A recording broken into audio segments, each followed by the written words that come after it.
Good morning, good afternoon, and good evening. Welcome back to the It's Attainable Real Estate Investing Show. It is episode number 23. In today's show, we have a guest. Our guest today has been an investor in real estate since 2013. He specializes in student rentals near the University of Toledo and describes himself as loving being a real estate investor. He loved it so much that in addition to investing, he has entered into the realm of a real estate agent. He can now spread his expertise in helping others like you and I locate, buy, and sell their real estate investments in the Toledo area that he serves. So why real estate? How did he get started? What are student rentals anyway? And how did Dave and his family make the recent shift from he being a physical therapist to now full-time in real estate? And how did somehow being a physical therapist help? I'm looking forward to hearing the answers to these questions and a whole lot more in today's show. So let's welcome our guest today, Dave Poeppelmeier. Welcome to the It's Attainable Real Estate Investing Show, where you will learn about investing, the power of real estate investing, and how to invest in it. Whether you have the time or even if you don't, you're going to see it's attainable either way. And now your host, who always wants to share knowledge with you, Christopher Balkin.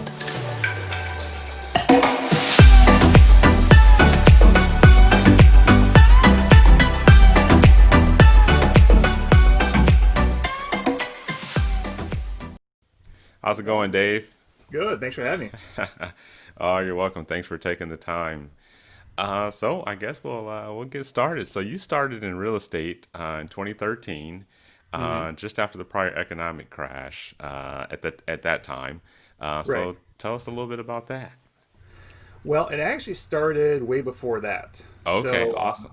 so back in like 2007 or 8 or so, the beginning of this whole journey was I actually was involved with a multi-level marketing company in finance. And so I actually worked with them for about 5 years. And so it didn't end up working out for me with that. But what it did teach me was it taught me A, how money works, and B, it taught me how to be an entrepreneur. And so my background, once again, is in physical therapy. My wife's background was a teacher. And we had no education on how to run a business. Okay. And so it didn't work out for me there, which was fine, but I got all kinds of knowledge, and that's where I was introduced to Robert Kiyosaki. And Oh, so obviously we got the classic rich dad, poor dad, and that just really opened up our eyes to the idea of real estate as a business, as a passive income.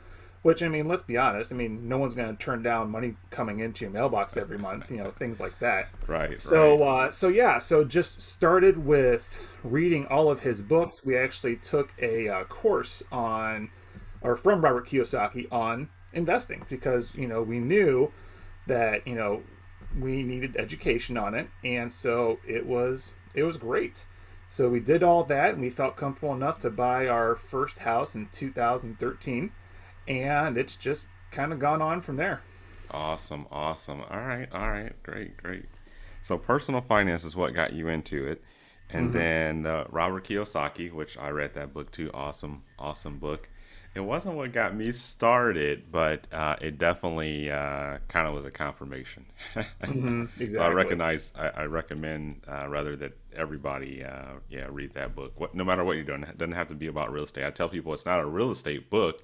It's just Right. that's what he chose, that, and I think Yep. small cap stocks or stocks that he was really, really familiar with. But other than that, it's not necessarily about real estate. That's just the what part of what he dove into. But yeah, all right. So personal finance, Robert Kiyosaki, and that led you into to at least be aware of real estate. Hmm. Yep. So what made you kind of for sure take the plunge? Like you said, just the not turning down mailbox money, as we call it. Right. Well, a while ago, I knew that physical therapy for me was not going to be my lifelong career. I Okay. mean, I loved working with my patients. I loved helping people, and really, I still feel that I still get to do that, just Okay. with providing people nice houses to live in. I mean, I know it sounds corny, but really it comes down to that. You have to believe in what you're doing. Hmm. And so this is just a different way that I'm helping people. And so, but just with the medical professions the way they are, it's just like, you know what, I don't see me doing this for forever.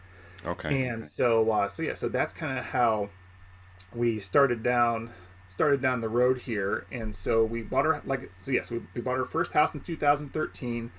We kind of just added one per year. Once again, I'm working full time as a physical therapist. My wife Michelle, she was raising two small kids at home, so Nice. she left the teaching force when we had our second daughter, our second child, our first daughter. And so she was staying at home. I was literally working every hour I could just to make up the money that we were losing from her staying at home.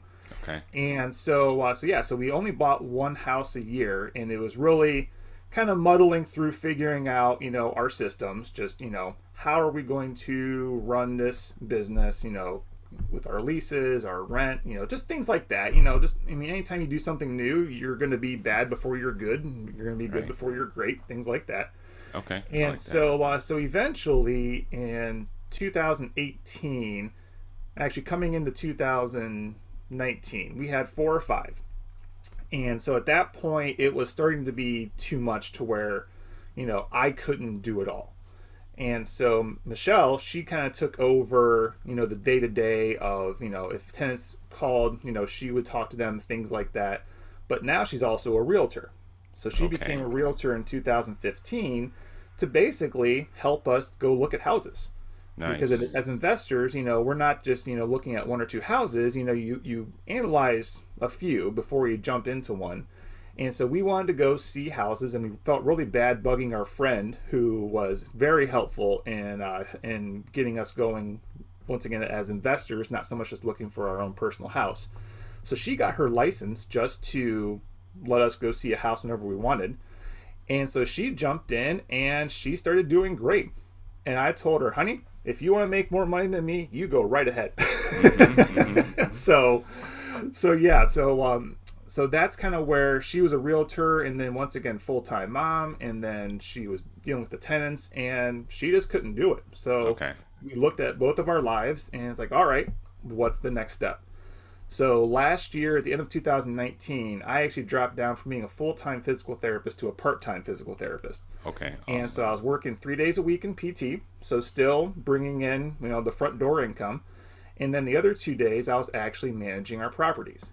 And Nice. so Nice. just that was the biggest step, I think, in the fact of just freeing up time to where, yeah, I wasn't working, but I was here in the office working.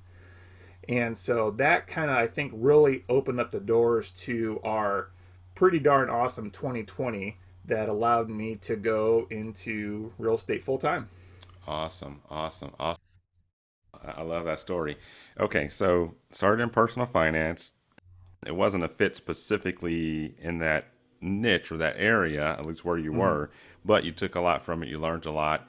Oh, absolutely. You Yeah. got introduced into Robert Kiyosaki, his book, Rich Dad Poor Dad, and you learned about, or at least became aware of real estate and the Hmm. option, the ability to have passive income, or we kind of call it passive income, maybe. So There you're you doing, go. you still got Yeah. to do something, Right. but like you're involved in it, but it's still just kind of a reoccurring revenue stream kind of coming in for you and your family. Hmm. So you started, so you said you were doing one a year or so in 2013. So why one a year? Just because of the lifestyle of having been busy? Yeah, and just once again, just trying to figure out the whole process. Okay. And really once again our finances. We Okay. really just didn't have the money to go and buy a bunch of houses, so we were doing what we could. And in fact, our first house, it was the perfect lucky first house. And so we saw this and we knew it was an opportunity. And so we actually ended up taking money out of our retirement 401k whatever, Hmm. took the hit on the 20% that you get punished with if you take it out. And that was actually our down payment for it. So just Nice. because we just life happens, And so we just didn't have even the 25% down, for a traditional, 30-year fixed bank loan that we all get, things like that. So that was the biggest limiting factor, was simply just funds, because we didn't know any better. I mean, we were just starting out. And really, that's a great way to start out. I mean, it's a 30-year fixed loan. It's very safe, things like that. And and then once we started to grow as investors, starting to go to the next levels, we started, getting commercial loans, and then, it just kind of all escalates from there. But yeah, so it was just simply figuring it out, and then just doing what we could do with our finances. Awesome, awesome. So learning, figuring it out, and like you said, doing what you could do with the finances. So you mentioned for the listeners, can you explain the purchase process? Just I guess high level, the mortgage, and you mentioned down Sure. payment. What does that mean? So typically, if you're going to be buying an investment property, any bank is going to require a good 20 to 25% down payment. You really, you can't get like an FHA loan where you only have like the 3%, down payment, things like that, which is great if you're buying your own house. It lets you get into a house, things like that. But for an investment, it's going to be a good 20 to 25% down payment. Okay. And so if you qualify for a usual conventional loan, the process is very similar to what you would do if you were buying your own house. You have an appraisal, there's an inspection, just all that general stuff. And so that process is very similar to if you were buying your own house. It's just you have a higher down payment. Okay. Okay. Got it. Got it. So instead of the 3.5% for FHA, which is only for your primary residence, it sounds like you got to put down more. And I guess because the bank, I guess I relate this to is it's the bank kind of covering their risk. So if you're gonna Oh yeah, live absolutely. there, the Yep. bank knows you're going to do whatever you can to keep that roof over your head and your family's head. Oh But yeah. if it's a secondary vacation or investment property, it's like, times to get rough. Yeah. That's got to go. You need some skin in the game, as they say. Yeah, So. skin in the game. Okay, okay. All right. So now, so you did explain the part about the 401k. So I did have money built up in our 401k, just from years of doing what you're taught to do. You put money in your 401k for retirement, things like that. And so that's kind of where we took our that 25% down payment money, was from our 401k. Okay. So you can make a withdrawal from your 401k, but you're going to disclose that on your taxes, and so the government charges you a 20% penalty for taking that money out before your retirement age. And so once again, it hurt, but looking back on it, that house, even with that 20% factored in, we still cash flowed on that house very well. And we sold that house last year, but yeah, I mean, it worked. And what I tell just my clients, and what I do for myself, is, what do your numbers say? And if the numbers work, it doesn't matter how you get there, but as long as you get there, it's going to make money for you. Yep, yep, I agree. So I talk on the show a lot about your goals. So your goals are going to dictate whether something is, in the last show we talked about finding deals, is a deal or not. And you got to look at the numbers to analyze. And if the cash flow, which is, as a reminder to the listeners, income minus expenses minus debt, so your mortgage, that should be your cash flow. Then if that works for you, then great. And if it doesn't, then on to the next one to look at. Absolutely. But it looks like for you, even taking that 20% hit, the numbers worked out. So They did. that's what matters. And that investment will continue to pay you for forever as long as you own it. And you mentioned something key, which you said you enjoy giving people a great place to stay. Expound on that just a little bit. So one bad reputation that investors, property owners have is the whole slumlord thing. And so what I have definitely learned over the years, and not that I haven't given people a good house to live, but just from seeing just other houses and investors and things like that, is, if you give someone a good house, they're going to treat it well. If you give them a dump, they are going to treat it as such. So I don't mind spending the money to make a rental property nice so that people A, enjoy living there, but B, they're going to take care of it better. Hmm. And really, for me, I guess, my wife and I's our kind of, base rule is if we wouldn't live in this house, we are not going to rent it to somebody. And so I don't like living in awful houses, so I'm not going to give someone. Right, right, right. I like that. So I ask about that. So the whole key to it is it's a circle. So you'll that Hmm. investment will continue to do well for you as Hmm. long as and it'll provide income for you and your family as long as the tenants are there, and the tenants are only going to stay there typically as if you give them a great place to stay. So it's kind of a circle. Exactly. So a lot of people leave that last part, that middle part out. You have to give people a great place to stay. So you got to have that in mind too.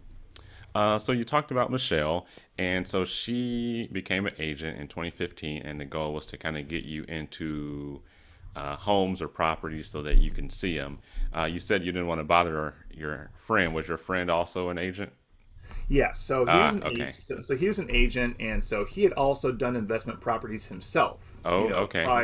Prior to, and so he really was able to help us out in, once again, how to look at an investment property. Okay. Is the furniture going to fit? Is someone going to be able to easily take their plate from the kitchen and Hmm. go to the family room to watch TV? Kind of truly thinking about not just your stuff and your lifestyle, but the typical person's. Right.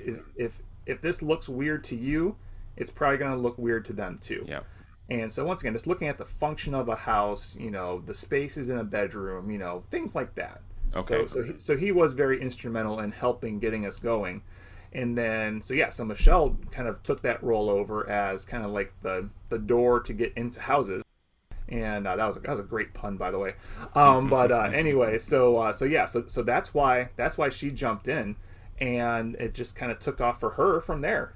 Okay. Awesome. Awesome. So, and she also helped take care of the tenants while you were still full time at the time, or Hmm. help with the Yep. properties. So, how is that? So, do you have? I wanted to get into that because that's awesome. I like seeing the kind of husband wife team. And in this case, it's both the same type of area. It's real estate. So, do you both have your specific roles, or do you just kind of tackle whatever comes up day to day, or do you have things you work on, things she focuses on, and Oh, we are totally different. okay, all right, all right, all so right.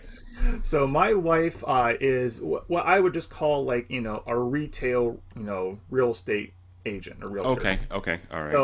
So if your family's looking for their next house, she's the one to go to. Okay, Okay. got it. So I deal mostly with, actually 99% with investors. So Okay, I'm helping people, who are looking for that investment property okay, to rent out to renters, things like that.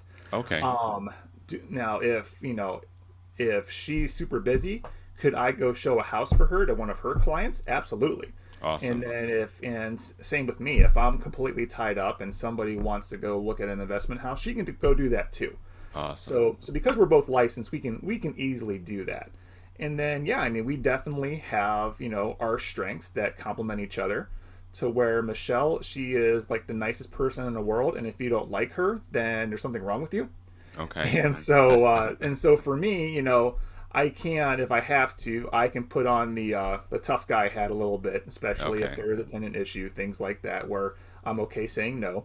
Right, right, right. so so yeah, so we absolutely, we complement each other, but at the same time, we're in different areas of real estate, so we're not putting all of our eggs in the same basket and trying to do Awesome. the same thing. Okay. So she concentrates on the retail, being a retail agent. You so agent for investors, but like you said, you're both licensed. In this case, in the state of Ohio, at least, so you can. Yep. It's all the same in terms of what you can show and what you can do on behalf of the clients. Correct. Okay, awesome, awesome. Now, what type of, you mentioned furniture, and that made me think. So, what type, I think you invest in student rentals, what I read from the profile. Tell us about that. I haven't talked to the listeners about student rentals at all.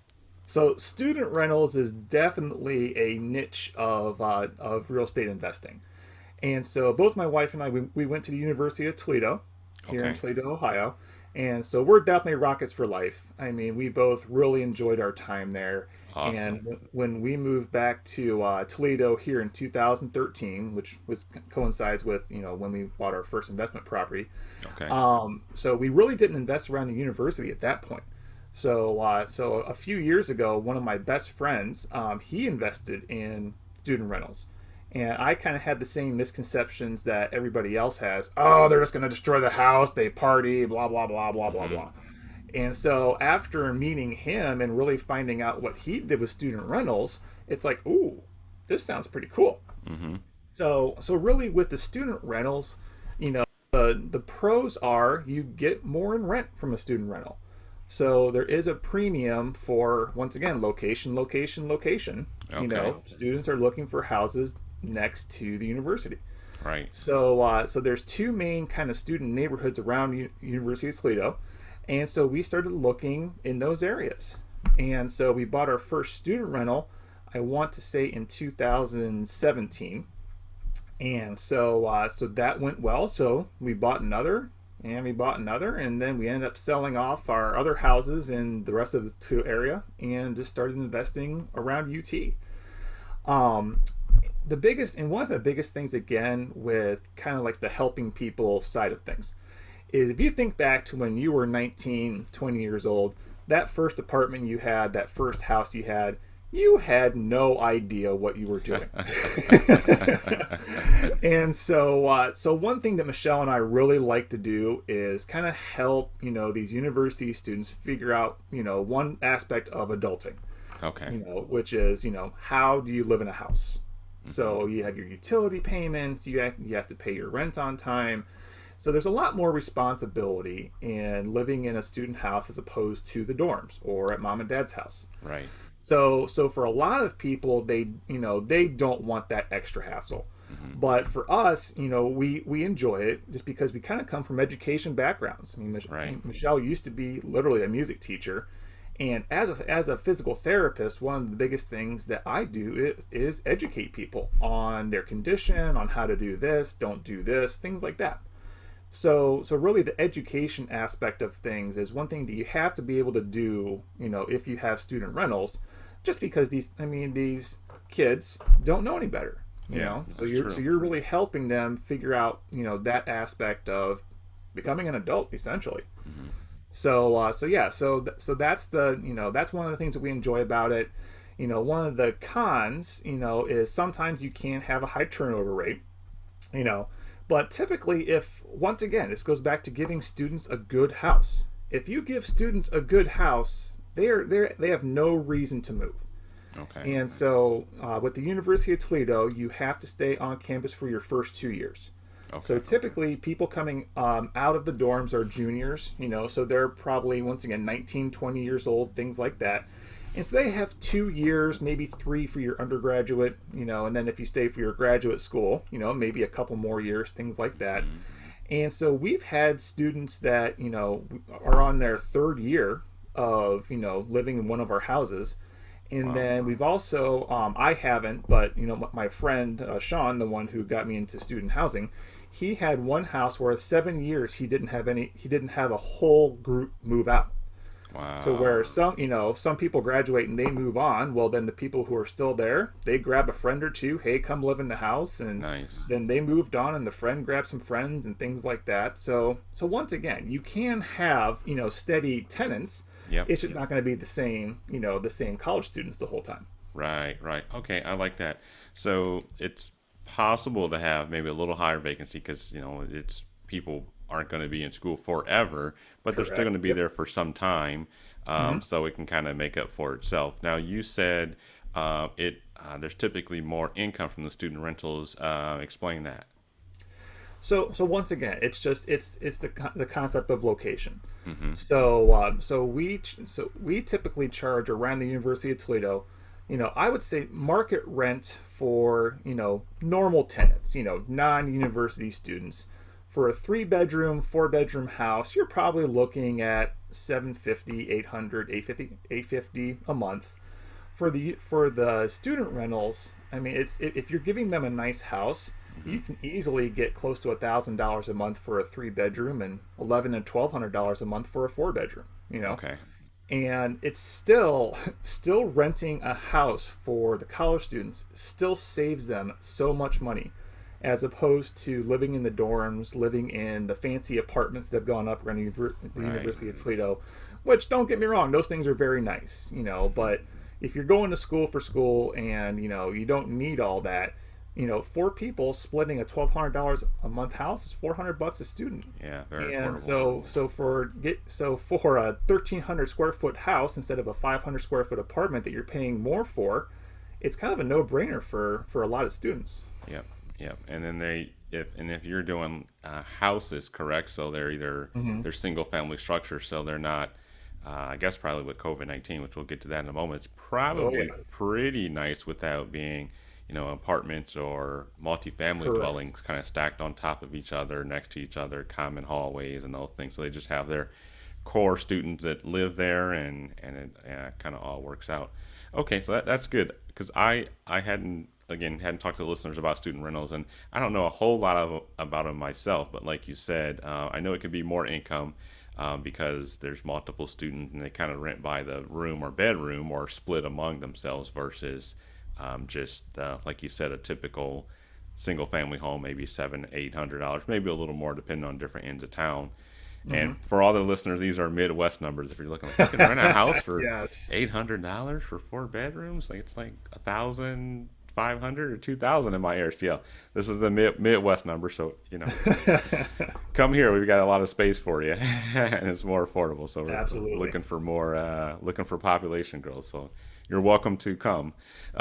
So okay, so I appreciate that lesson and that information on student rentals. Now, do you pre-furnish them or do they rent from a local No. furniture place? Okay, No, it's and once again, having gone to college here, so students they have student furniture. okay, They got the old couch from the basement at home. They bring their ah, beds, things like that. okay, So yeah, so the culture around the University of Toledo is that yes, the houses will not be furnished, and you bring your stuff. okay, okay. So the rentals, the homes you provide, they're equivalent to what the Correct. market. Okay, okay. So no different than any other real estate. You kind of do your finishes and aesthetics to the market, to the neighboring property. So it makes sense. Okay.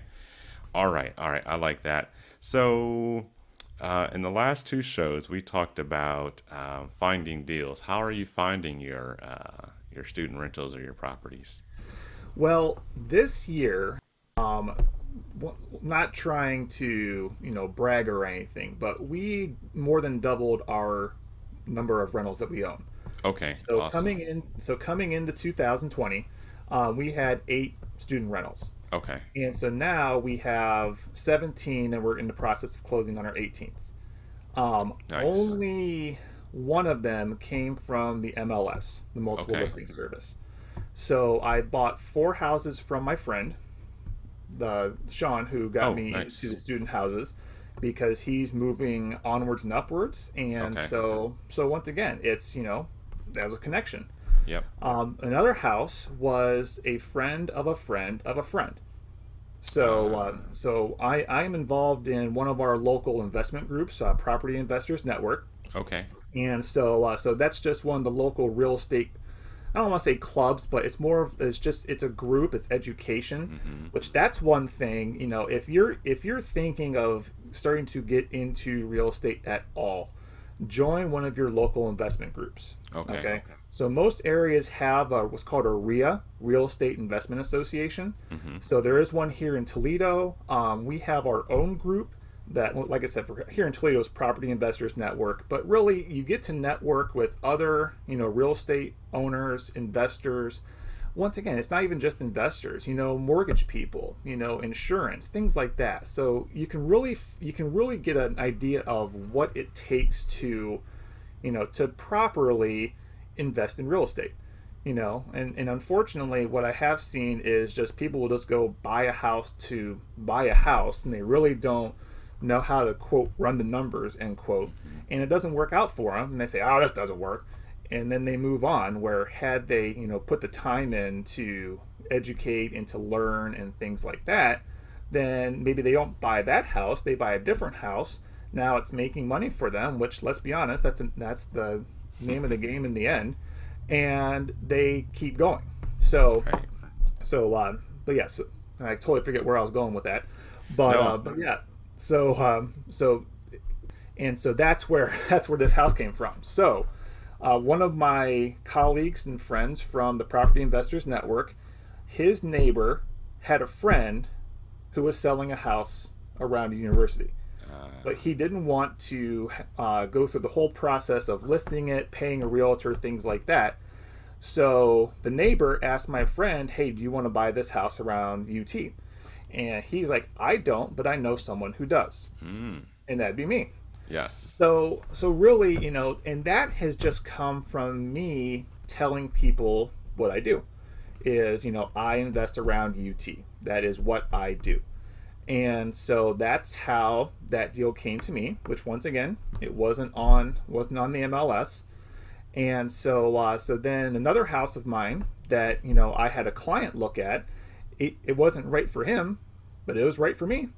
There you And go. so just being a realtor, that's where I said, hey, my client's not interested, but I would happily take over, the offer that he just gave you, and was accepted because the inspection came back. There was a couple things that he didn't like, and so once again, to people that haven't done this whole process, if you have an accepted agreement on purchasing a house, you have what's called an inspection period. So what that is you hire a home inspector, or if your uncle works on houses and he knows them like the back of his hand, great, that's fine too.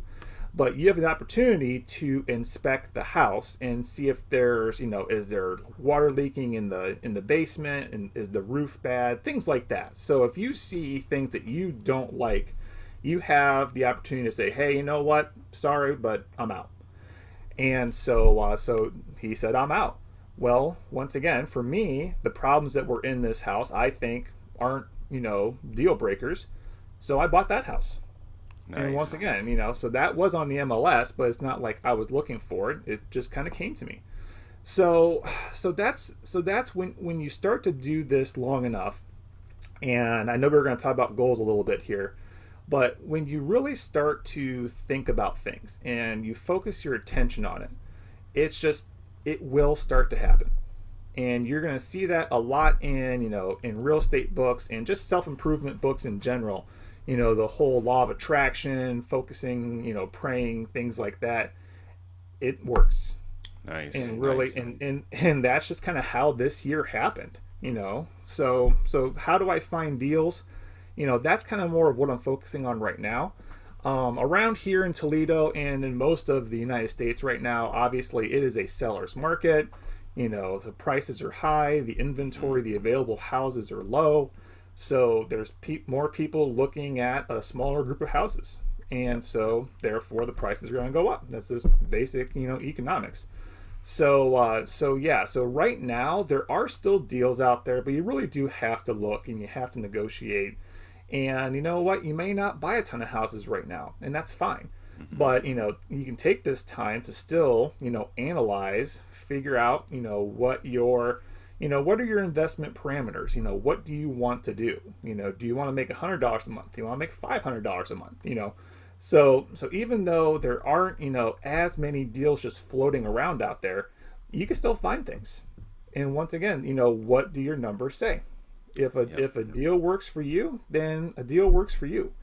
And that's one nice thing about being an investor is it takes 98% of the emotion out of the picture. And so it's simply it is a numbers game. And that's all Yep. it is. Yep. Black and white. This is the note. This is the line, and if I'm below here, I don't want it. If I'm above here, then we can talk about it. Yep. So you said a whole lot there, and I appreciate that. So I'm looking down because I'm taking some notes here. So education is really important. And I think I want to tie that to like what you said earlier, misconceptions, because like you said, the misconception is like, oh, I don't want to deal with students. And then the higher level misconception is like, oh, I don't want to be a landlord. I don't want to have anything to do with properties. I don't want to, be getting calls late at night, and I don't want to Hmm. deal with toilets is the common thing, the theme, and Yeah, it's like it's a misconception. I mean, because those things totally. happen, but I mean, people aren't calling every night about No, things at 2 a.m. The toilet no, doesn't always overflow. nope. Students aren't Yeah, always tearing up things. But those misconceptions get clered up when you go and educate yourself and you're around others who, do absolutely. similar things. They don't have to do the exact same thing, but like you said, in the RIA group, you may have agents, you may have other investors, you may have people who invest in apartments, people who invest in single family homes, lawyers, attorneys, or All of lenders. the So above. you've got all Yep. these different people that you can kind of communicate with and get different feedback on all the different things you need. So the education, I would say, very important, and it clears up a lot of misconceptions, and it can lead to deals like this year for you. Right. So along that line, so taking care of the properties, do you do property management? I think I saw you were in property management also. Yes. So for my properties, I still manage them. I feel I'm getting to a point to where I'm not going to be able to do it myself. Okay. And so with with my brokerage, Plant Real Estate here in Toledo.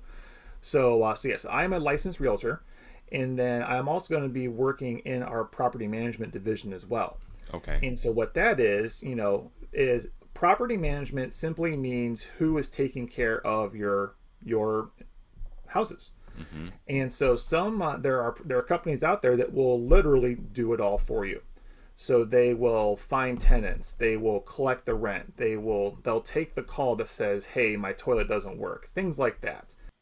So so that's where there's companies that do that, but you can also do that yourself. Mm-hmm. And so for me, when I buy a house, I usually go through, I completely repaint it. If the floors are bad, I will put down, new vinyl plank floors, things like that. So cosmetic stuff I can do myself. Mm-hmm. But I'm not fixing plumbing. If there's a big electrical issue, I'm not lighting myself up. So you do need to have kind of your core contractors that you can count on and say, call them up and say, "Hey Fred, can you come, fix this toilet for me?" Things like that. Yeah, is it going to cost money? Of course it is. It's the price of doing business. Right. you know and unless you want to be the guy or gal running around from house to house and doing all of this stuff, which once again, I can think of two maintenance calls I've had on 17 houses in the past month, Mm-hmm. because you give them a good house that's Right. not Right. falling apart, and you're not Yep. going to have the maintenance issues because it's a good house. Yep. But anyway, coming back. So I do manage my own, but like I said, property management, it's a great way, especially if you're investing from afar. If you don't live in the city where you're investing, get property management. It's the easiest way to do it. You have local eyes on the ground that are monitoring your houses, even if it's just one house. So if you live in Massachusetts and you have a house here in Toledo, and someone calls you in Massachusetts, "Hey, my toilet's not working." So okay, so now you're calling the plumber in town and things like that. But is it truly a toilet working, or is there something else going on? Right. Or is that repair person going to be honest with you? Right. And you're not here to where you can come over and look at it and say, "Dude, I didn't need a whole new toilet," things like that. So that's where property management comes in. I've had some clients that do things with virtual assistants, to where if they're trying to rent a house, they post it online, they call the virtual assistant. I mean, once again, in real estate there are so many different ways that you can do it. It's just what's going to work best for you. Right. If you don't have time, get the property management. If you have time to mess with it, go for it. You're going to save money. Things Yep. like that. Yeah, the VA. I'm kind of looking into that now because I'm working on finding deals, and I'm looking at property management too. But the VA part, I'm looking at that for just some other admin type things. So, Hmm. calling back leads and filtering through leads that might come in from all different sources for email. So yeah, I've heard about the VA. So I'm gonna this gives me a reminder to kind of dig into that Well, some that more. and one other, kind of going back to the process of becoming a full-time real estate investor. One thing that Michelle and I hate are the books. Mm-hmm. We hate the books. We are not accountants. We do not have anything resembling an accountant brain. So last year, about actually a year and a half ago now, I hired a bookkeeper. Okay. And that, honestly, I can't believe I forgot about that. That was the biggest thing that enabled us to go from 8 to 18 here. Okay. Okay. Because if we didn't have her, you know, um, just balancing our books, I mean, every month I just simply print off all of my statements. I write this was for this was for this. I send it off to her, and she literally does everything. Everything. Nice. And then come nice. tax time, she takes everything and gives it to our tax preparer, who does everything. Everything. So that has been a godsend. And yes, do I pay for that? Absolutely. Is it worth every cent? That and more. So once again, as you start to scale, as you start buying more properties, you're going to have to find what are you good at and what are you not good at. Mm-hmm. And for Michelle and I, it is not managing the books. Yep, So dealing with issues that come up, with tenants, things like that, we do great with that. The general business concepts and what are we building, I can do that. But, QuickBooks, heck no. Yeah, no, I like that. So you can find the right person to find the right person, to do the right thing, and it allows you to free your time for the things that you're good at or the things specifically you want to do in the business, because you just don't have enough time to go around for everything. You'll just be scrambling, running around from here to there, not getting anything done. So I got a couple questions. So that house, do you remember the one that the person passed on? What were the two issues? Do you remember? So the garage just needs knocked down. It's you can see through the roof, things like that. Okay. It needs knocked down. And then there was just, there was like the roof is going to need replaced at some point. It's not new, it's not leaking, it's still working right now. And so there was that, and just a couple other things, where it just for him it wasn't what he was looking for. Okay. It just didn't fit his investment, style. Right. So for him it didn't work. But for me, once again, okay, so you start saving for a roof. You have, your maintenance, budget. You have what's called your capital improvements budget, which is the big stuff, buying new roofs and appliances when they run out, things like that. Right. But the house itself is in pretty darn good shape, in the grand scheme of things. So we'll knock the garage down here and just make sure it's not a safety hazard and everything. But other than that, I mean, yeah, it's nothing that can't be fixed. Right. And that's a misconception too. Sometimes people, and like you said, for him, if it doesn't fit your goals, it goes back to your goals. Number one, that's not your investment style. You only invest in a certain type of turnkey. Maybe it's got to be in good condition, or you're willing to do some work, but a roof sounds like too much, or don't want to have to touch the garage. That's fine. It's like you said, a personal preference goes back to your goals. But sometimes the misconception is just that, oh, it needs too much work. I don't want to be bothered with it. It's like, well, everything can be. That's the good thing about physical structures, that typically it can be restored or repaired for a price. And if you don't, and if the price is whatever it is, then you go back to the negotiation table and see if the seller's willing to discount or some type of credit or something. There's always a number to make it work. If you want it to work, there's always a number. And like you said, the roof. Okay, well, the roof has to be replaced. Not really a big deal. I mean, it's a big job, obviously, but it's it's not a big deal. You're not going on the roof to do the roof. I was gonna say, but you're not doing it. Yeah, you're not doing it, and you just figure out the price of the roof, and if the numbers still work to where you can set aside money, either right now if you got to come up with it, like you said, this time it wasn't an emergency, at least for the main house, then you set aside monthly or quarterly or yearly to however long this you need to replace the roof, and when the time comes around, then you just write the check. It's not a big deal, and then the roof is there for 30 years or 20 years or whatever. Right. All right, so I think we're getting down to the end.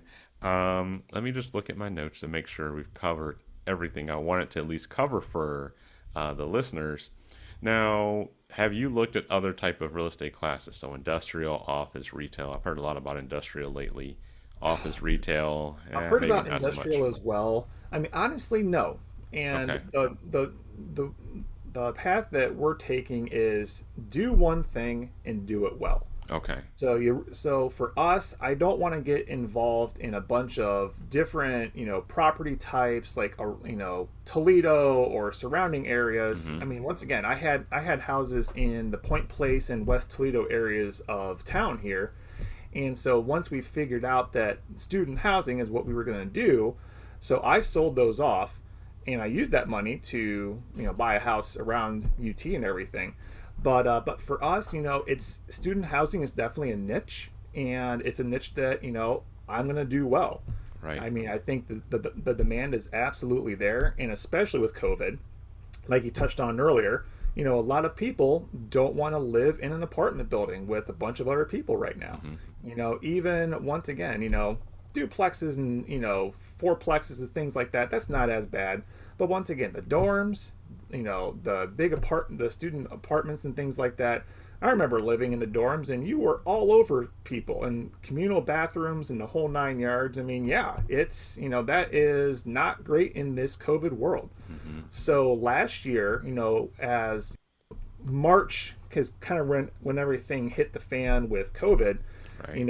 it shut our student housing season almost down, because the student housing season, what that means is between February and May is when people really start to figure out where are they going to live for next year at the Okay. University of Toledo. It's different for every school. So at Bowling Green State University, 20 minutes to the south, so their student rental season starts in October. Ah. So yeah, so it's totally different everywhere you go. But with COVID happening, even though we couldn't show houses in person, what we did was we just did video walkthroughs with my cell phone and did a Okay. virtual tour. And so that worked great. Students were able to see the houses, and we sold out of all of our houses, me and the group of investors that we advertise with. We Wow. probably have 25 houses available, and they were all rented in May. Wow. And Awesome. usually there's a few stragglers in the summer that you kind of hope to get someone in before the next school year starts.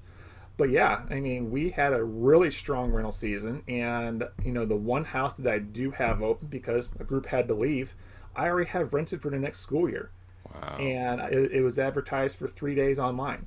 Awesome. So Awesome. so yeah, it's just so once again, for me, it's do one thing and do it well. But Okay. again, with real estate, that's the great thing is you could totally focus in commercial. If you have industrial management experience for 25 years and industry like the back of your hand, you can totally identify an industrial property that is a great investment, and that you're going to have someone that moves in and they aren't leaving for 3 decades, things like that. So yeah, it's there's more than one way to get it done. Nice. Nice. Nice. No, I like that. Do one thing, do it well. I've heard about industrial. For me, I mostly invest in the multifamily apartments, and I do that and try to do that well. But I've heard talks about. I've had another broker on the show, local here, and he's talked about industrial. He hasn't done it yet, and I've not even done any research on it, so I don't think it'll be a long time before I would. You got to be prepared, and like we talked about, educate yourself. So it'd be a Absolutely. long time before I get there, if I ever do. But I like the residential, and it has weathered COVID so far. Hmm. Speaking of COVID, like you said, sounds like one of the things you changed in your business is kind of showing virtual because people couldn't come in and physically to the home. So, anything else you've changed with your business as it related to COVID-19? No, and that's the biggest thing that we have had to change. And really, it's a change that is extremely helpful because one other, not so fun thing is finding tenants sometimes. Hmm. And so you agree to meet two or three people at your house, and you show up, and no one's there. Yeah. And so Yes. now you've kind of wasted an hour or two, things like that. You had it planned out.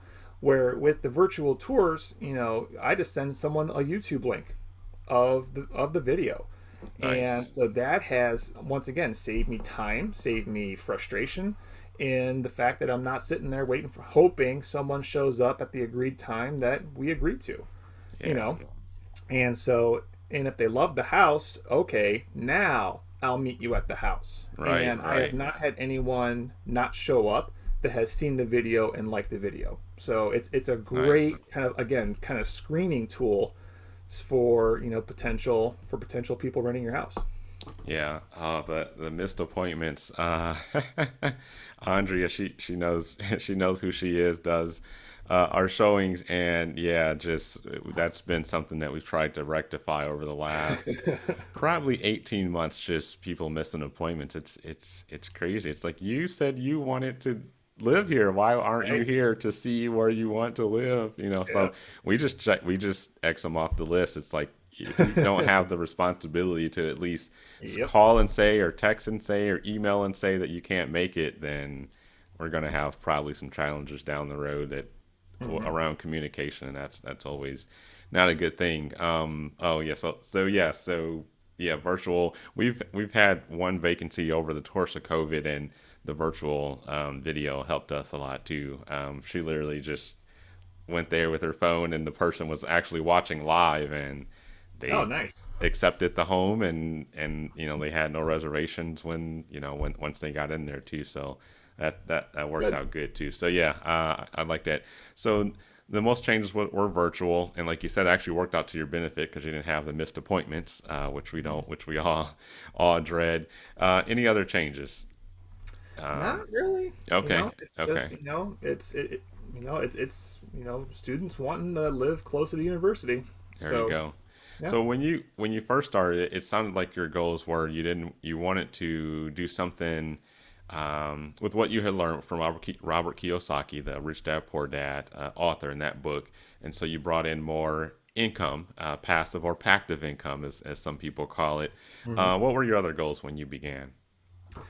Um, the gurus are going to hate to hear this, but Hmm. it's just we really didn't look at our goals every day, things like that. We just knew what we wanted to build, Okay. and we knew it wasn't going to be in a year or two. I mean, this is a process. If you just want an extra $1,000 a month, you can buy a few houses and just stop there, and you get a little bit of extra. Once again, passive income. That's a great term. I'm going to start using that.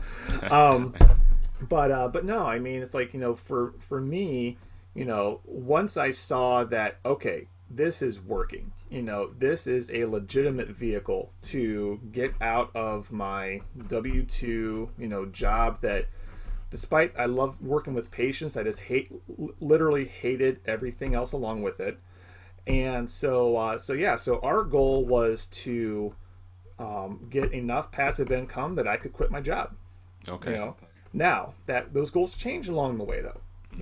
when Michelle became a realtor, oh, you can make $6,000 working maybe 3 or 4 hours on a transaction. That's pretty good. We'll roll with that. Yeah, we'll do that too. And so maybe not, at this point, we're still in the growth phase of our business, to where we're not taking any money out of the Hmm. of the business.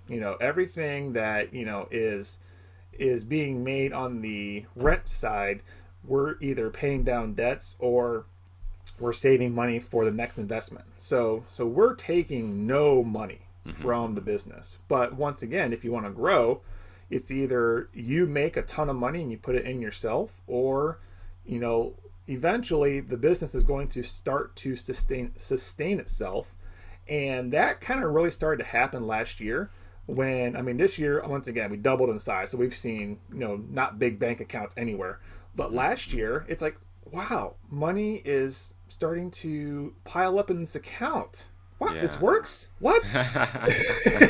so so goals wise, we've continued just to focus on growth. It's, again, the instructors are not going to like this, but I don't have a number of houses per year. I'm on the lookout, and if a deal's there, it's great, but I'm not going to force the issue and say I have to buy 10 houses this year.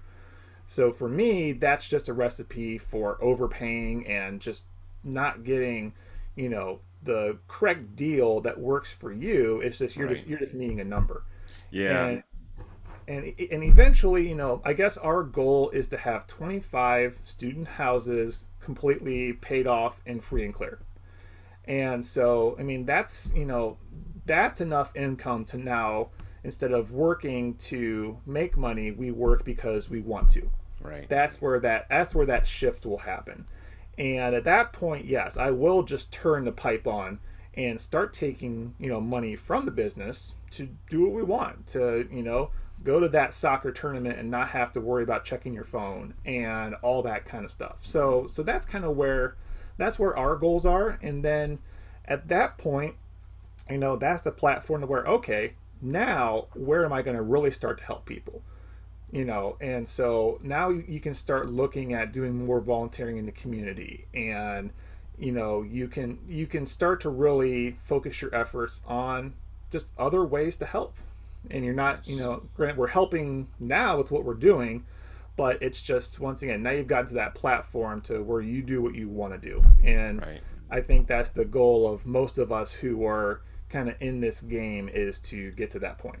Yeah, no, I agree with you there. And I like what you said to start. The gurus and different people are gonna like kind of hate because you don't like, oh, you mean you didn't start and you didn't have it all planned out perfectly? It's like, so there's two sides of it, and I get there's a place in the world for all of it. One is you have to have everything planned out before you get started, but then there's a different method of, okay, I'm gonna have a plan from A to B, but then when I get to B, I'll know how to get to C, and then when I get to C, I'll be able to get to D. I don't have to have A through Z, planned out. So, Yep. as you get there, you'll know what to do next when you get to the first stop. So, it all works out in the end. And then, like you said, so you started out with, okay, we just want to do this, and then as you got there, like, okay, this works, and we want to do a little bit more. Like, oh, I can be an agent over here and bring in, like lump sums of money here too. Like, oh, that, why not do that? I'll do that, a little Exactly. bit of Yeah. that too. And then, ultimately your longer term goals, now are to have a certain amount of rentals, at some point, not necessarily in a certain time frame or a certain amount per year. I've got some per year, but you do have to, be aware you can't just force, the effort. You'll buy a bad deal. And Right. I say you may not buy a deal, you might buy a bill because if you don't analyze the numbers right, like you said earlier, you could end up, losing money each month instead of the goal, which is to bring income in. Right. So you may not end up finding a deal. So what do you do then? You can't just, force the goals so much to where you just have to buy something by the end of every year to meet your goals. But so 25 student rentals, paid off or down, and then that'll satisfy your expenses, and then you can go off and do some of the other things you want to do to help people. And I think is the reason why you feel like you'll have more time in the community because you'll have more time. I mean, absolutely. So at that point, if Michelle and I, if we don't have to, once again, sell X number of houses or make X number of dollars to pay the mortgage every month, then we can say, hey, you know what, I'm turning this weekend off. And if I can't show a house, maybe one of my colleagues can. Or if that lead comes in, what, sorry, I'm doing family this weekend, things like Yeah. that. Yep. So Yep. so it's just the time is all of our most precious resource. And Yep. if you have time, then great. How are you using it? If it's to make money right now to further the business, okay, great, let's make the money. Right. But if the business is where you want it to be, and it's producing the income for you to live on, and you're happy with that life, then great. I mean, for us, once again, we're not in this for yachts and the fancy cars. Right. Right. So, I mean, living here in Toledo, Ohio, once again, it's, to some people this is going to sound crazy, but you can live fairly well for $150,000 a year in Toledo, Ohio. And, once again, at that 25 free and clear houses, that's going to happen, Right. So yeah, so that's just kind of, that's the bottom line. Yeah, I like that. Yeah. So again, welcoming people to the Midwest. If you're, we're taking applications to the Midwest. No, I like that. We've got a couple of those goals in common. This show isn't about me. It's about you and helping others. So you've definitely done that, and I appreciate it. But we do have those a couple of those goals in common. Just want a free time. It does take time to get to where we have more free time later, but I want to use some of that time to help others, family, community, home, all the above. So want to use the time for good stuff. So I like that, Dave. All right. So in closing here, why do you think most people never get started? Fear. Fear. Fear is why we all don't do things. It's why we, don't make that call to a prospective client or something. It's why we don't want to, call someone and give bad news. It's just Right. it's fear, it's discomfort, it's human nature. So I think a lot of the times it's just, once again, people just, not completely understanding what all goes into it. And so if you learn about it and it's still not for you, okay, fine, great, but you know, learn about what you're doing. Don't just jump in head first into a 2-inch pond, and so yeah, so it's just kind of figure it out, but at the same time, you can't go into analysis paralysis. Where Right. you can't keep just, wanting to learn, wanting to learn, wanting to learn. Okay, now we got to do something. Or you're just going to keep learning and learning and learning, wasting your time, wasting your days, weeks, and months, and not getting anything from it. Right. Right. And so COVID-19 has probably added more fear because the misconception is like, well, you can't buy anything right now. Even in people who invest in like the equities market, stocks and things like, oh, you can't buy, you just got to wait, and it's all over the place. So what would you say to people who have this fear and then COVID-19 has kind of added to that? I mean, in the real estate world, it really has had almost no effect. I mean, once again, for me, for what I have seen, things like that.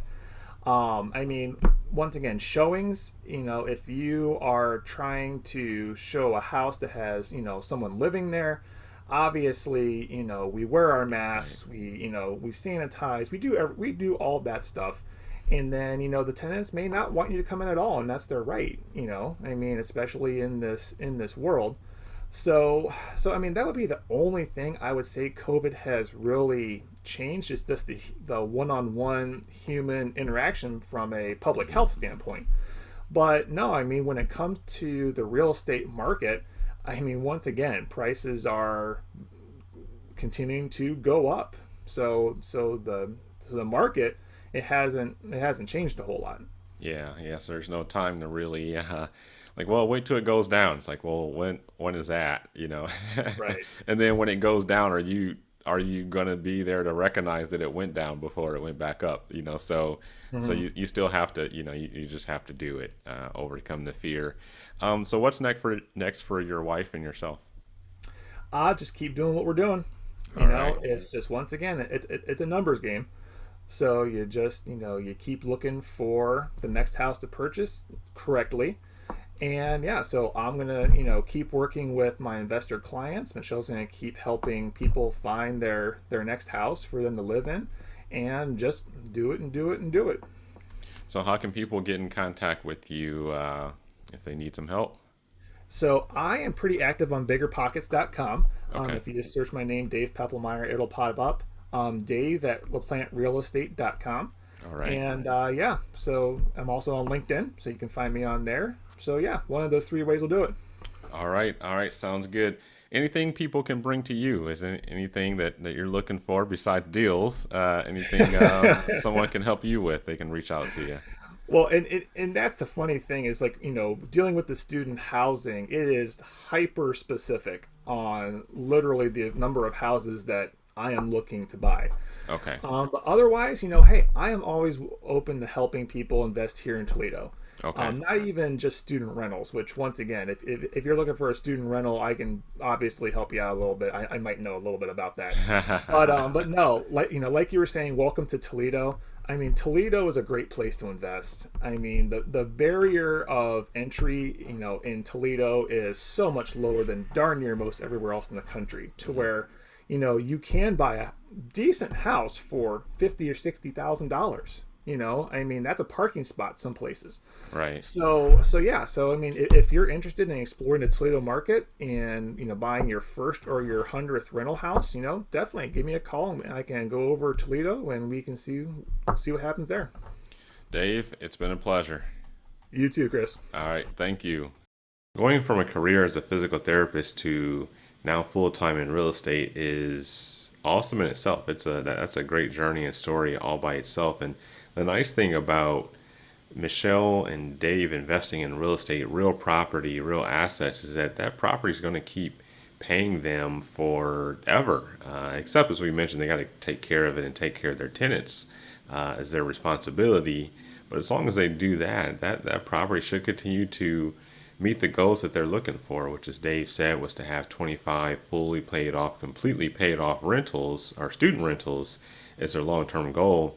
That goal makes sense because the way real estate works is just that. The tenants, or the income from the tenants who pay their rental agreement or their lease agreement, they cover part of the expenses of the property, and part of those expenses is the debt on the property, the mortgage if there is one. So the income comes in and it pays the expenses like we've talked about in prior shows, and part of that is paying down the mortgage. So as months go by, weeks go by, years go by, the amount owed or the balance on the mortgage for Dave and Michelle and their business is less and less. So I have a complete belief that they will meet that goal eventually if that's what they want to do.